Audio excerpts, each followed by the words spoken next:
पड़ोसी मुल्क बांग्लादेश में हिंदुओं पर हमले की घटनाएं थमने का नाम नहीं ले रही हैं। बांग्लादेश में अब एक और हिंदू युवक की हत्या कर दी गई है। जानकारी के मुताबिक बांग्लादेश के चटगांव के डागन भुइया में 11 जनवरी की रात 28 साल के हिंदू युवक समीर दास पर हमलावरों ने चाकू से हमला कर दिया। समीर पेशे से ऑटो चालक हैं। हत्यारों ने हत्या के बाद ऑटो भी लूट लिया। इस घटना के बाद भारत में राजनीतिक प्रतिक्रियाएं आ रही हैं। एनडीए नेता इस घटना की निंदा कर रहे हैं।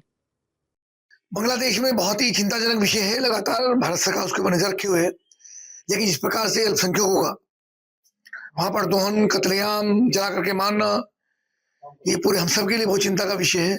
और सबसे महत्वपूर्ण बात यह है कि जो विपक्ष के नेता हैं, जो हल्ला काटते हैं, छोटी छोटी घटनाओं पर शोर मचाने का काम करते हैं, उनको बांग्लादेश के अंदर जब अल्पसंख्यकों की, हिंदुओं की यहाँ पर हत्याएं होती है, उनकी जुबान पर ताले लग जाते हैं।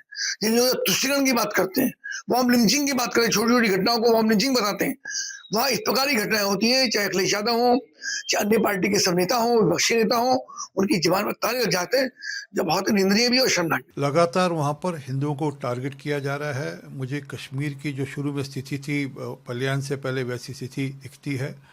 अपेक्षा करते हैं वहाँ की सरकार तुरंत इसमें इंटरवीन करेगी। और मैं ये भी अपेक्षा करता हूँ कि दुनिया भर में जहाँ हिंदू हैं वह इस बात पे बांग्लादेश की जो जहाँ पे एम्बेसीज हैं वहाँ जाकर अपनी चिंता जाहिर करें, क्योंकि हिंदुओं को जिस प्रकार से टारगेट किया जा रहा है, इस प्रकार से माइनॉरिटीज़ को टारगेट किया जा रहा है, ये ठीक नहीं है। जबकि विपक्षी नेता बांग्लादेश में हिंदुओं पर नहीं थम रही हिंसाओं को लेकर भारत सरकार पर हमलावर हैं।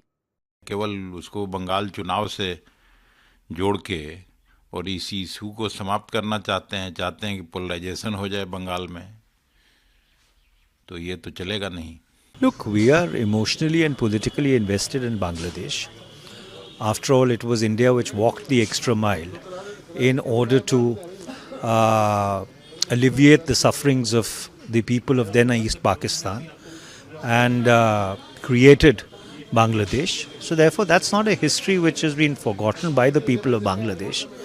So notwithstanding the current turbulence, I am very sanguine and very hopeful that things will come back to an even keel and wiser sense will prevail in Dhaka and the relationship would be back on track. Bangladesh में बीते 42 दिनों में 13 हिंदुओं की हत्या कर दी गई है, लेकिन सवाल ये है कि हिंदू वहां इतनी आसानी से कैसे मार दिया जा रहा है। बहरहाल भारत में इसका विरोध लगातार जारी है।